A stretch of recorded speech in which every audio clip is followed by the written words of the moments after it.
Hello friend, welcome to Uttam tech zone. So friend, এই ভিডিওতে কথা বলবো স্মার্টফোন ব্লাস্টকে নিয়ে। আমরা অনেক সময় এরকমটা শুনে থাকি, কারোর পকেটে থাকতে থাকতে স্মার্টফোন ব্লাস্ট হয়ে গেছে। আবার অনেক সময় এরকমটাও শুনে থাকি, কেউ স্মার্টফোনটা ইউজ করছে তার হাতে নিয়ে, তবুও কিন্তু সেই ইউজ করা অবস্থায় স্মার্টফোন ব্লাস্ট হয়ে গেছে। আবার অনেক সময় এরকমটাও শুনে থাকি, ব্যাগে স্মার্টফোনটা থাকতে থাকতে ব্যাগ থেকেও কিন্তু স্মার্টফোন ব্লাস্ট হয়ে গেছে।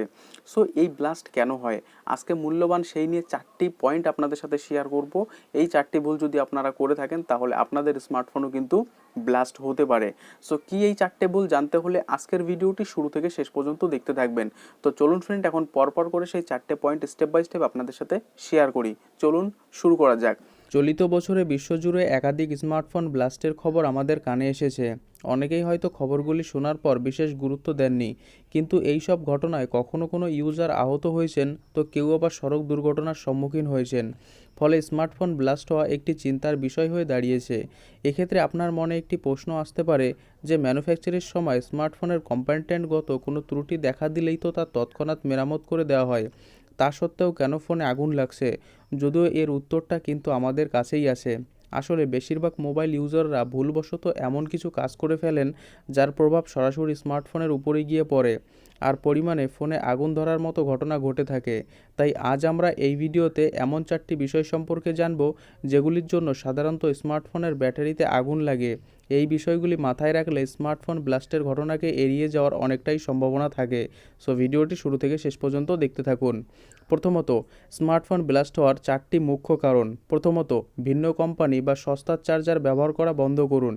আপনি যদি স্মার্টফোন চার্জ করার জন্য বাড়িতে থাকা যে কোনো চার্জার ব্যবহার করে থাকেন, তাহলে আপনাকে জানিয়ে দিই, এর জন্য আপনার মোবাইলের ব্যাটারি ক্ষতিগ্রস্ত হতে পারে। এমনকি ফোন বিস্ফোরণ হওয়ার পিছনে এটি একটি অন্যতম বড় কারণও বটে। আসলে স্মার্টফোনের ব্যাটারির ক্যাপাসিটির তুলনায় কম বা বেশি ওয়াট পাওয়ারের চার্জার ব্যবহার করলে স্মার্টফোনে বিভিন্ন ধরনের সমস্যা দেখা দিতে পারে। বিশেষত ব্যাটারিতে যেহেতু সরাসরি প্রভাব পড়ে, সেহেতু বরংবর এমনটা করলে ফোন ওভারহিট হয়ে ফেটেও যেতে পারে। তাই এই ধরনের ঘটনাকে এড়ানোর জন্য সর্বদা ফোনের রিটেল বক্সে থাকা চার্জার ব্যবহার করুন এবং চার্জার খারাপ হয়ে গেলে সংস্থার অনলাইন বা অফলাইন স্টোর থেকে তা কিনে নিন। 2 নম্বর ভুলটি হচ্ছে ফোনে ভারী অ্যাপ ডাউনলোড করলে হতে পারে বিপদ। ভারী অ্যাপ ব্যাপারটা কি সেটা যদি ভালোভাবে আপনাদেরকে বলি, তাহলে প্রত্যেকটি স্মার্টফোনে একটি নির্দিষ্ট স্টোরেজ ক্যাপাসিটি আছে। তবে আমরা অনেক স্টোরেজ লিমিটেড গুরুত্ব না দিয়ে একাধিক ভারী অ্যাপ ডাউনলোড করে থাকি, যার ফলে প্রসেসরের উপরে প্রচণ্ড চাপ পড়ে এবং ফোন ওভারহিটিংয়ের সমস্যা দেখা দেয়। এমনটা হলে হ্যান্ডসেটে ইন্টারনাল ড্যামেজ হতে পারে, যার দরুন আপনার ব্যবহৃত ফোনটি যে কোনো মুহূর্তে ব্লাস্ট হতে পারে। তাই ফোনে অতিরিক্ত ভারী অ্যাপ ডাউনলোড বা ইনস্টল করা থেকে বিরত থাকুন। 3 নম্বর ভুলটি হচ্ছে স্মার্টফোন বেশিক্ষণ ব্যাগে রাখা থেকে বিরত থাকুন।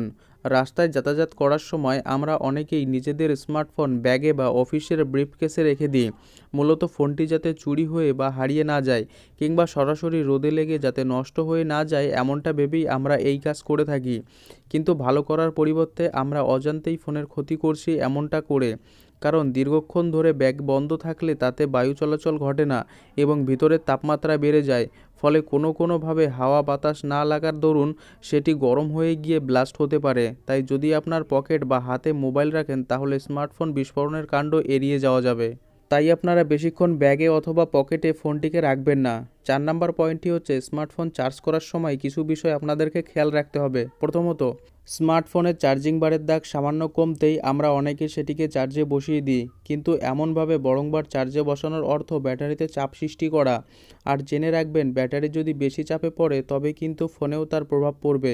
তাই ফোনের চার্জ শেষ হতে দিন, যেমন 20%-এর নিচে যদি আসে তবেই আপনি আপনার স্মার্টফোনটিকে চার্জে বসান। একটি স্মার্টফোনকে সঠিকভাবে চার্জ করতে হয় কিভাবে, এই নিয়ে অলরেডি আমার চ্যানেলে একটা ভিডিও আছে। সেই ভিডিওটি যদি আপনি না দেখে থাকেন তাহলে ডেসক্রিপশন বক্সে লিঙ্ক দেওয়া রইল, অবশ্যই ভিডিওটি দেখে নেবেন, তাহলে আপনি আপনার স্মার্টফোনটিকে কিন্তু সঠিকভাবে চার্জ করতে পারবেন। আইও ফ্রেন্ড, এই ভিডিওতে আপনাদেরকে সমস্ত কিছু স্টেপ বাই স্টেপ বোঝাতে পেরেছি। সো ভিডিওটি ইনফরমেটিভ মনে হলে প্রত্যেককে শেয়ার করে তাদেরকেও জানার সুযোগ করে দেবেন। আর আমাদের চ্যানেলে নতুন হলে অবশ্যই চ্যানেলটি সাবস্ক্রাইব করে নোটিফিকেশন ঘন্টাটি অন করে অল সিলেক্ট করে রাখবেন, পরবর্তী এমন ইনফরমেটিভ এবং নলেজেবল ভিডিও সর্বপ্রথম সবার আগে পাওয়ার জন্য। আর ভিডিওটি যদি ভালো লেগে থাকে তাহলে অবশ্যই একটা লাইক করবেন। দেখা হচ্ছে পরবর্তী কোনো ভিডিওতে।